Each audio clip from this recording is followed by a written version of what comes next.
Pri mikrofóne vítam pána Lukáša Bakoša, managing director z firmy Maxman Consultant SRO. Ja vás poprosím o odpoveď na otázku. Myslíte si, že e-learningové kurzy dokážu byť efektívne? Aký máte na to názor? No, ono sa to asi nedá generalizovať a paušalizovať. Z môjho pohľadu e-learning môže byť veľmi efektívny v hard skilloch, čiže v hardskillových tréningoch a rozvoji a môže byť nápomocný v soft skilloch, ale pri soft skill tréningoch a ten bezprostredný kontakt lektora s účastníkmi sa nedá nahradiť e-learningom. Čiže v hard skille jednoznačne áno, v soft skille ako podpora a súčasť vzdelávania tiež.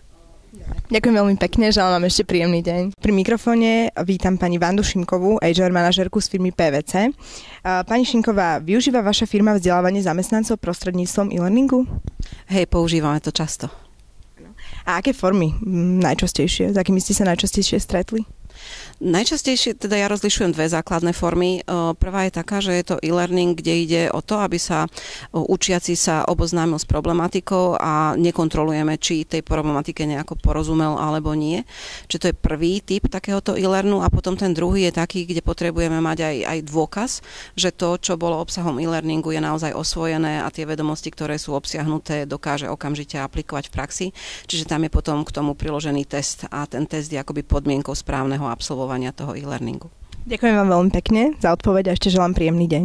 Vítam pri mne pani Katarínu Čížovú, špecialistku vzdelávania a rozvoja Československej obchodnej banky. Ja by som sa vás spýtala, pani Čížová, čo je podľa vás najväčšia prekážka v implementácii elektronického vzdelávania na účely vnútropodnikových školení?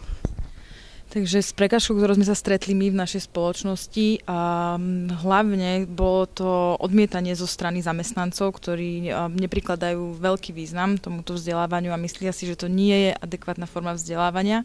Čiže toto vidím ako najväčšiu prekážku a samozrejme zastaralé IT, všetko, čo máme, tak môže sa stať, že je staré a treba to obnoviť, čiže aj toto vidím ako jednu z prekážok e-learningového vzdelávania.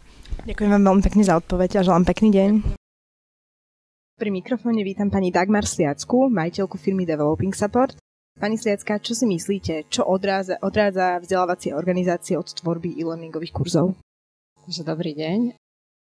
Myslím si, že majiteľ tých vzdelávacích spoločností častokrát odrádzali v minulosti predovšetkým tie náklady, ktoré s tým mali spojené a vlastne zabezpečenie aj tej realizácie, to znamená nejaké zohnanie hercov, napísanie scenárov, tak, aby teda to bolo pútavé a dokázalo vlastne byť konkurencieschopné.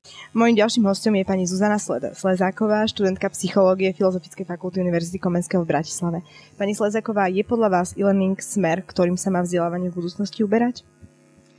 Tak ja si myslím, že určite je to smer, nakoľko v dnešnej dobe veľa vecí funguje cez internet, dôkazom toho je Facebook, ďalšie sociálne siete.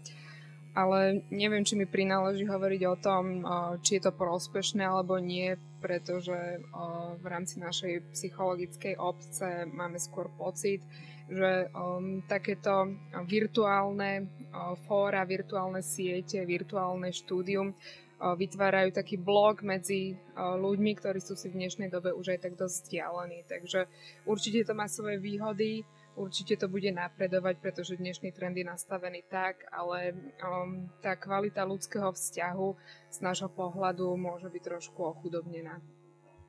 Veľmi pekne ďakujem za odpoveď, želám ešte príjemný deň. Vítam pri mne pána Tomáša Langra, viceprezidenta a výkonného riaditeľa AIVD Česká republika. Pán Langer, v akej oblasti by ste si vy osobne zvolili e-learningový kurz? Já jsem známý tím, že nejsem příliš velkým přítelem e-learningu, ale přesto bych si zvolil kurz, který je v oblasti spíše hard skills, tedy nějakých profesních dovedností. Určitě bych ho nedoporučil pro oblast soft skills, tedy nějakých měkkých kompetencí. Tam si myslím, že je důležitá role lektora, role trenéra, který prakticky vyzkouší s těmi lidmi při prezenční výuce a nikoli pouze online prostředí. Ja vám veľmi pekne ďakujem za rozhovor.